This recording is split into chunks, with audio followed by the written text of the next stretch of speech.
Hello.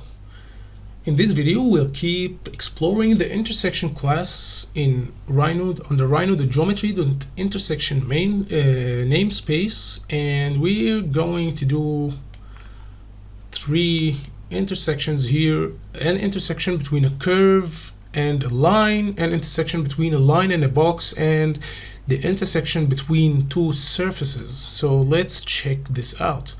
First, we'll try the line and curve. So if we head to the intersection class, we can search for the line curve or the curve line, whichever possible. Yeah, the curve line here. So the curve line method returns also again a collection of intersection events. It needs a curve, a line, and two tolerances. Let's try this out. So if we add a C# script here, let's call this line with a line type and a curve with a curve type. And if we add them here, let's try this out. So we're creating an intersection events data type, and that will be equal to rhino.geometry.intersection. This is really long, I know, but it's necessary. So curve line method, and here we'll add our curve, our line, two tolerances, and that's it. And of course it returns no points, but it gives us a list of intersections. So if we type here a equals intersection, we'll find that this curve intersects with the line in 4 points actually. So we should have here 4 intersection events, and that's it. In order to deal with the intersection events, as we said before, we just type that point A, which is a point 3D data type, is equal to intersection. That will have the index 0 and will be point A. And this will give us the first point, so B will be equal to point A. And if we run this code, we need to add the B output, and here we have a problem that point A does not exist in, oh sorry, we have to name this with a small p, and this runs. So this is our first intersection. If we need to get the other 3 intersections, we can just copy this. And actually, let's try to do this with another smart and easier method instead of hard coding this. So the intersection event has 4 values. Let's try to get all of the points and store them in a list and get the 4 points using a for each loop. So if we create a point 3D list, so list of point 3D called intersection points, this will be equal to another list, not another list, we type just the same class or list name. So we'll say for int I equals 0, I is less than intersections dot count, maybe let's try it, and I plus plus. Here we'll say that point 3D point is equal to intersections dot intersections 0 dot point A. So here instead of 0 we'll type I, so the point will be equal to the intersections 0 for one time, and then 1, and then 2, and then 3, and then we'll add this point to the intersections point list, and this should actually work. So intersection points dot add point, and here if we run this code it doesn't work for a reason. So Rhino is a type, but is used like a variable. In line 59, so list of point3D intersection points, you say we list of point3D. What is the problem? It is used like a variable.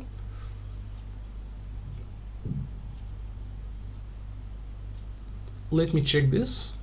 Yes, I'm sorry, I just need to type new here, and this is our typo actually. And here we got a clean list of points. So our problem was typing this new keyword, which I forgot, in order to create this new list, and that's it.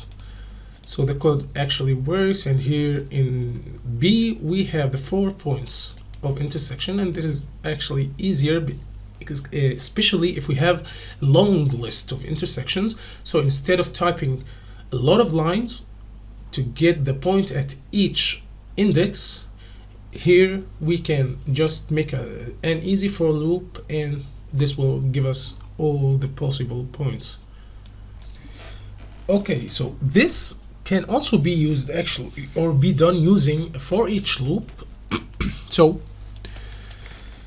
if we type for each loop, and in this case for each rhino.geometry.intersect.intersection event, that will be called intersection in the intersections variable that we've created declared before. So intersections, let's type this right here, and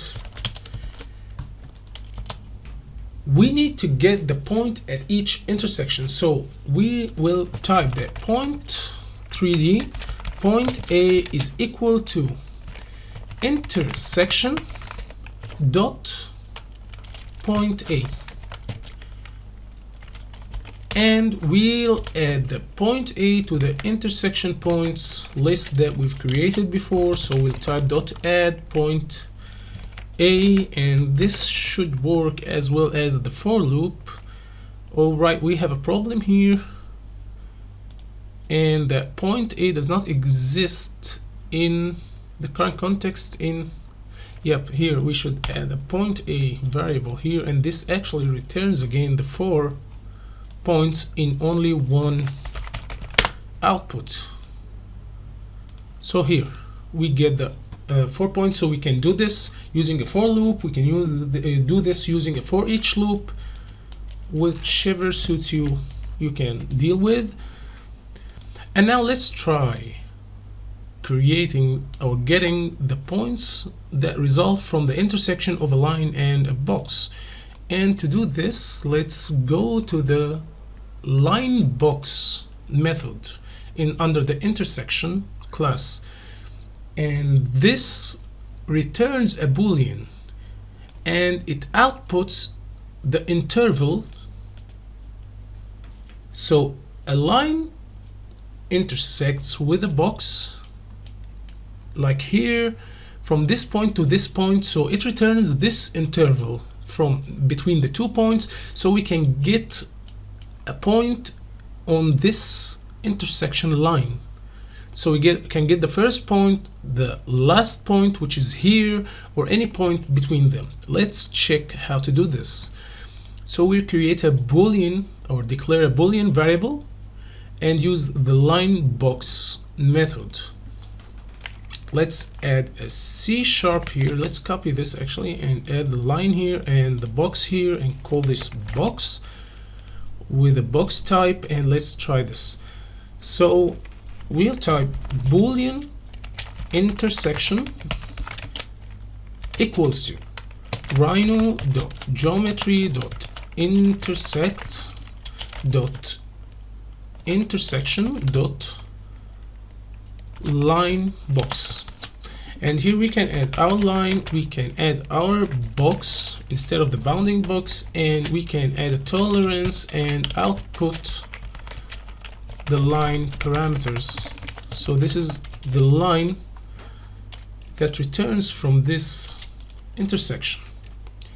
And here we need to define the line parameters, so it's an interval. So interval line parameters, and let's keep this empty.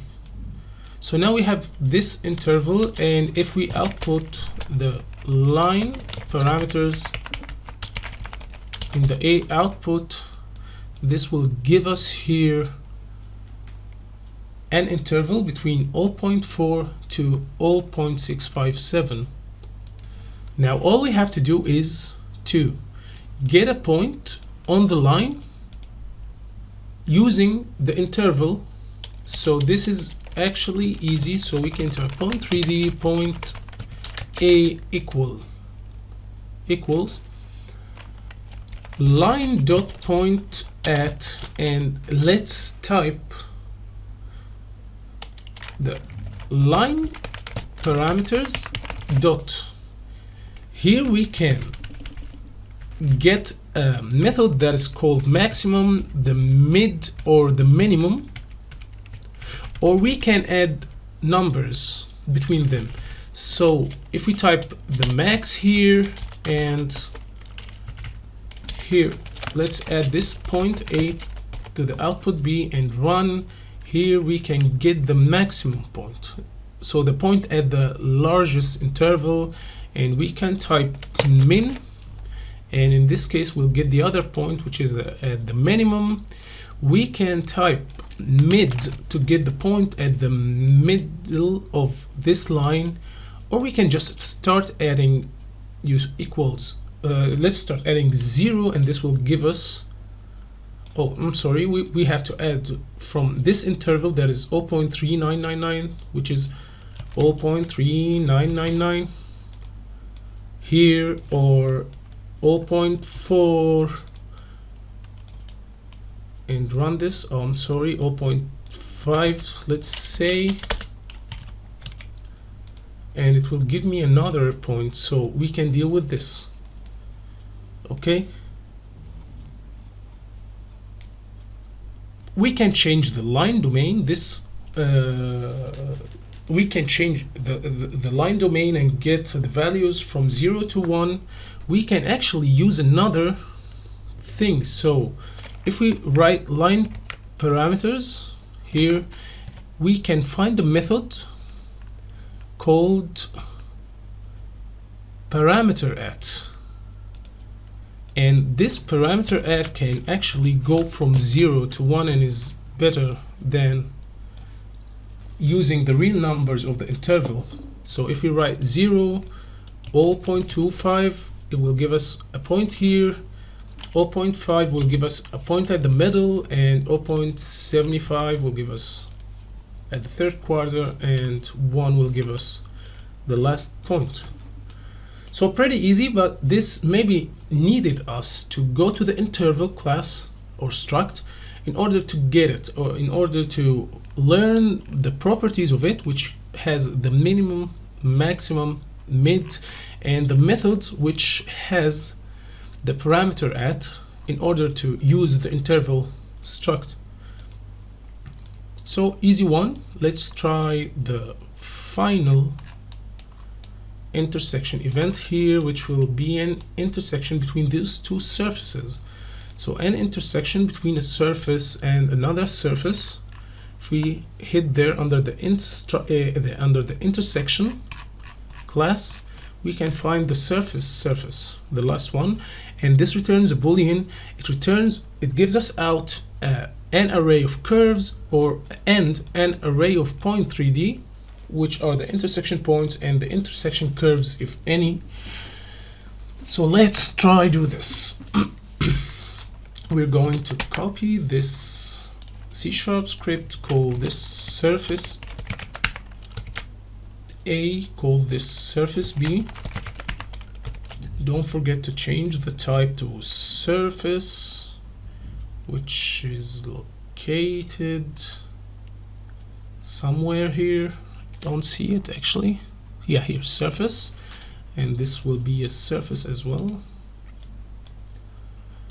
Yes, and let's connect our two surfaces here and try this. So we will need two arrays, a curve array that returns the intersection curves, and a point 3D array which returns the intersection points.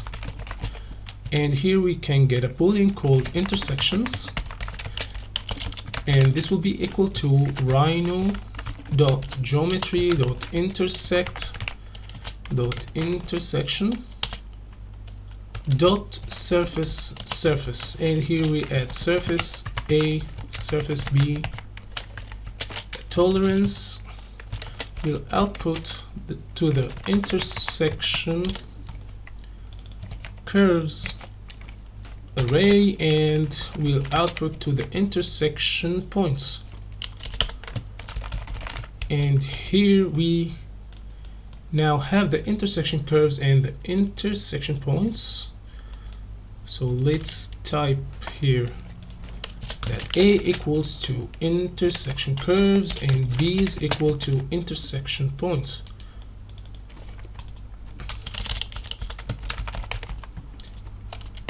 And if we run this now, we have two curves,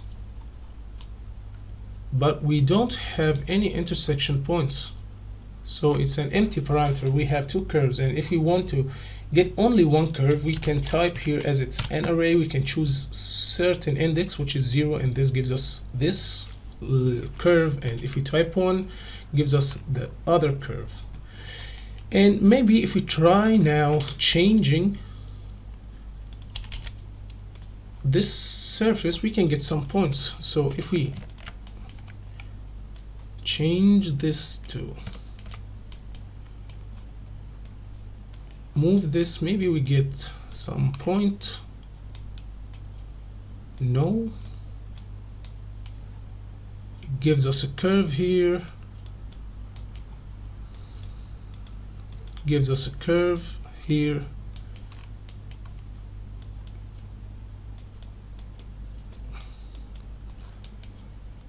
Alright, sometimes it will give us only the points of the intersection. I've tried it actually before, and there are some surfaces that return points connections. So just try it and you'll certainly have two surfaces that return points of intersection instead of curves. But anyway,